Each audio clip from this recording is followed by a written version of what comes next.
अस्सलामुअलैकुम everyone. Welcome to our channel DAD reactions. दोस्तों, हम हमेशा कबूल इस्लाम की कहानी लेकर आते हैं, लेकिन आज हम क्रिश्चियनिटी की वीडियो लेकर आए हैं। कुछ ऐसे भी लोग होते हैं जो मुस्लिम से ईसाई बन जाते हैं या मुस्लिम से हिंदू बन जाते हैं या और कोई मज़हब अपना लेते हैं। अल्लाह उनका इम्तिहान लेते हैं और वो इम्तिहान में पूरी तरह से फ़ेल हो जाते हैं। वो अल्लाह ताला की आजमाइश को समझ नहीं पाते और दीन से भटक जाते हैं। आज हम ऐसी वीडियो इसलिए लेकर आए हैं दोस्तों, ताकि आपका ईमान ताज़ा रहे और आप अपने दीन से ना भटकें। अल्लाह हमारी कितनी भी आजमाइश ले, हमारे कितने भी इम्तिहान लें, लेकिन हमें अपने दीन से नहीं भटकना है, हमें अपने इस्लाम को नहीं छोड़ना है। तो चलिए दोस्तों, आज की ये वीडियो देख लेते हैं। एक बिजनेसमैन। मेरे वालिद और मेरे दादा को कुवैती नेशनैलिटी बहुत पहले मिली थी, लेकिन उनकी असली नस्ल सऊदी अरेबिया से थी। मेरे पास सब कुछ था, हर चीज़ मुहैया थी मुझे। मैं जो चाहता वो कर सकता था, जो चाहूँ वो खरीद सकता था।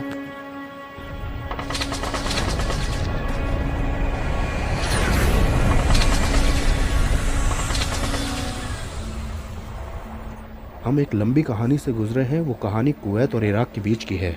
वो हमारे घरों में घुस आया करते थे, वो हमारी चीज़ों को लूट लिया करते थे, जो मिलता था घरों में उन्हें मार देते थे। अपने वो जगह छोड़ने से कुछ दिन पहले मैंने कुवैती फोर्सेस से बात की थी और उन्हें बताया ईमानदारी से, मैं यहाँ नहीं रह सकता, मुझे अपने बीवी और बच्चों की फिक्र है, मुझे निकलना है। उन्होंने कहा कि सऊदी अरेबिया के रास्ते तो बंद है, इकलौता जो रास्ता है वो इराक के रूट से है। तो मैंने अपने परिवार को लिया और मैं इराक चला गया। वहाँ पर हम सिर्फ एक ही हफ्ता रुके थे और उसके बाद हमारा इवैक्यूएशन वहाँ से हो पाया। मैंने अपने बीवी बच्चों के साथ वहाँ लौटने की कोशिश की, लेकिन सऊदी आर्मी ने इनकार कर दिया हमें लेने से। उन्होंने मुझ पर गद्दार होने का इल्ज़ाम लगा दिया, क्योंकि मैं इराक चला गया था और सऊदी अरेबिया नहीं गया। मैं इराक वापस लौट गया, मैं वहीं रहा 4 साल और ये बहुत भयानक था। अगर लोगों को पता चल जाता कि मैं कुवैती हूँ, वहाँ रह रहा हूँ, तो वो हम सबको पक्का मार देते।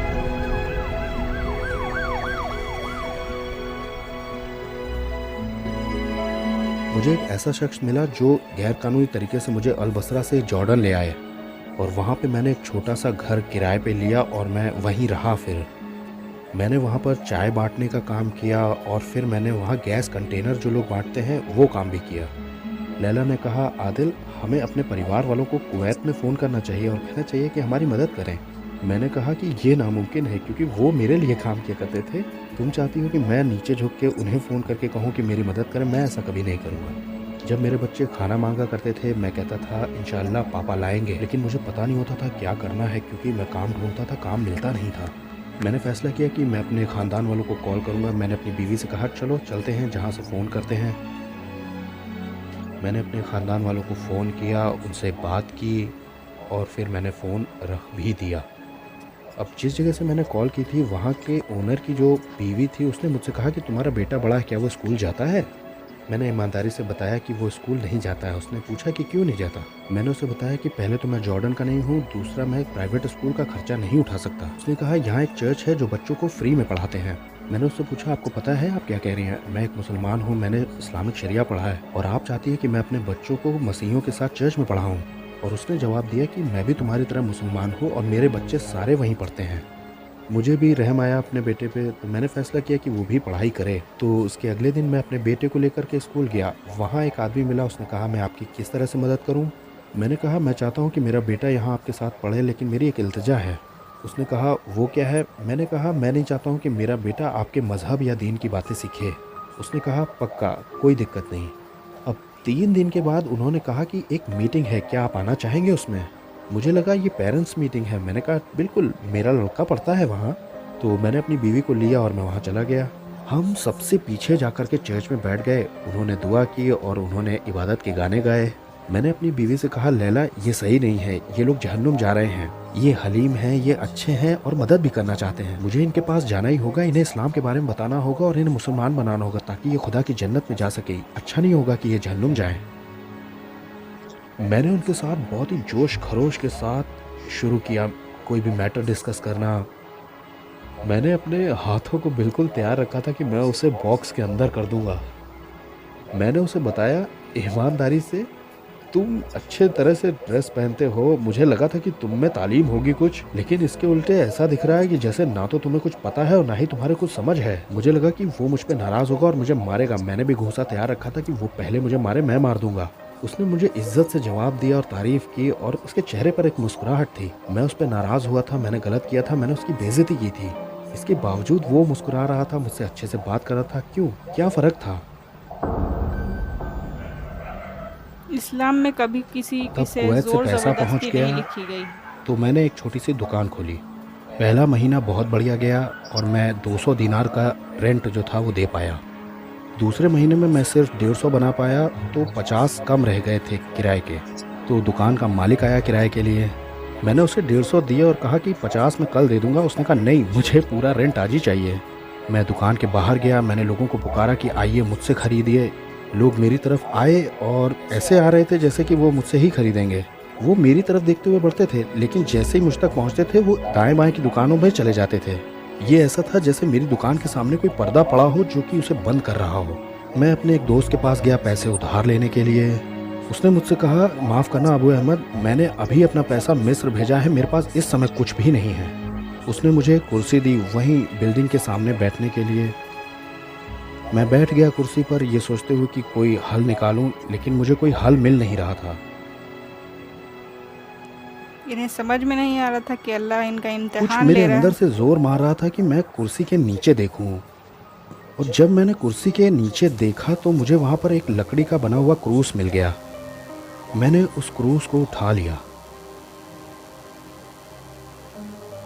मैं बड़ा ही हैरान हुआ कि कैसे सलीब वहां पर लाई गई और वो क्या एहसास था जो मुझे कुर्सी के नीचे देखने पर मजबूर कर रहा था। मुझे वो सब याद आना शुरू हो गया जो उन्होंने चर्च में कहा था, जैसे कि मैं कोई वीडियो देख रहा हूँ। किस तरह से उन्होंने दुआ की थी, कैसे उन्होंने चीज़ों को मांगा था, कैसे उन्होंने यीशु से दुआ की और कैसे उन्होंने गाया था। मैंने क्रूस को पकड़ा, कहा, यीशु मसीह, अगर आप वाकई खुदा हैं जैसा उन्होंने कहा तो मेरी अभी मदद कीजिए। अगर आप मेरी मदद करेंगे तो मैं नाउजुबिल्लाह। अपनी ज़िंदगी आपको दूंगा। अब जिस घड़ी मैंने वो लफ्ज़ ख़त्म बहुत किए, शर्म मेरे की दोस्त बात ने है। वो झाड़ू फेंक दी जिससे वो लगा रहा था और उसने कहा, आओ मेरे एक दोस्त के पास चलते हैं। उसने दरवाज़ा खटखटाया, उसके दोस्त ने खोला। उसने अपने दोस्त से कहा, ये अबू अहमद है, इसे 50 दिनार चाहिए किराया भरने के लिए। उसने कहा, एक मिनट रुको।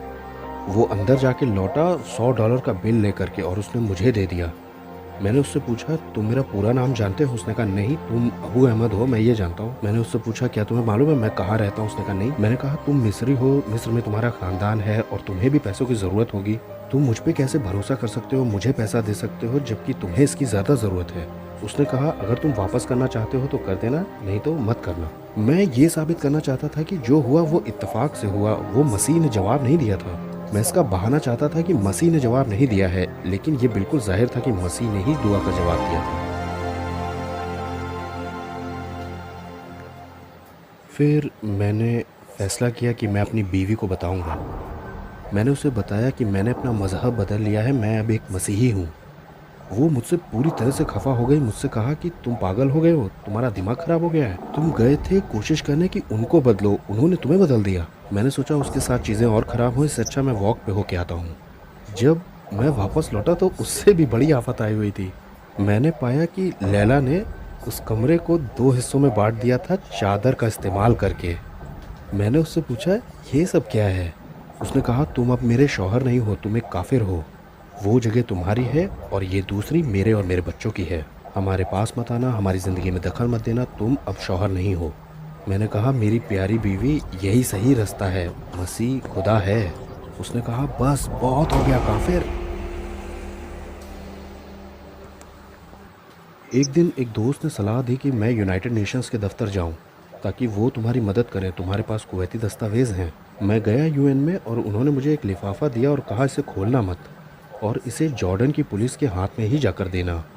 लैला ने कहा, आदिल, मोहम्मद ने कहा है कि अगर तुम सूरत अल कुर्सी को 7 बार बोलो जाने से पहले तो कुछ भी बुरा नहीं होगा तुम्हारे साथ। मैंने उससे कहा, लैला सुनो, मैं अब कुरान में, मोहम्मद में या ऐसी किसी चीज़ में नहीं मानता, मैं सिर्फ मसीह पर भरोसा रखता हूँ। और रास्ते में मैंने दुआ की कि खुदावंद यीशु, अगर कुछ भी बुरा होने वाला हो, मैं चाहता हूँ कि आप मुझे कोई साइन दिखाएं, मेरा मुंह का थूक सूख जाए अगर आप नहीं चाहते कि मैं जाऊँ, और अगर कोई मुश्किल नहीं आने वाली है तो मेरा थूक ना सूखे। जब मैं वहाँ पहुँचा तो मैंने चेक करना शुरू किया। मेरा सलाइवा सूखा नहीं था, सब कुछ ये क्या नॉर्मल है? था। तो मैं अंदर गया और मैंने जाकर के वो लिफाफा उन्हें दे दिया। उन्होंने मुझे लिया और एक छोटी सी जेल की बैरक में डाल दिया। मैं हैरान हो गया। मैंने कहा, खुदा, मैंने एक निशान मांगा था और आपने मुझे वो दिया भी। मैंने उस निशान पर भरोसा किया जो आपने मुझे दिया, तो मैं अब यहाँ जेल में कैसे आ गया? 8वें दिन पर मैं दुआ कर रहा था, रो रहा था अकेले जेल में और कह रहा था, खुदावंद, आपने कहा कि मेरे पास आओ बोझ से थके हुए लोगों, मैं तुम्हें आराम दूंगा। इससे भारी कोई बोझ नहीं है जो मैंने उठा रखा है। खुदावंद, आपने कहा है कभी छोड़ेंगे नहीं, अकेला नहीं करेंगे। आप कहाँ हैं? आपने मुझे कहाँ अकेला छोड़ दिया? मैं दुआ कर रहा था और मैंने महसूस किया कि पूरी जेल को किसी ने हिला दिया।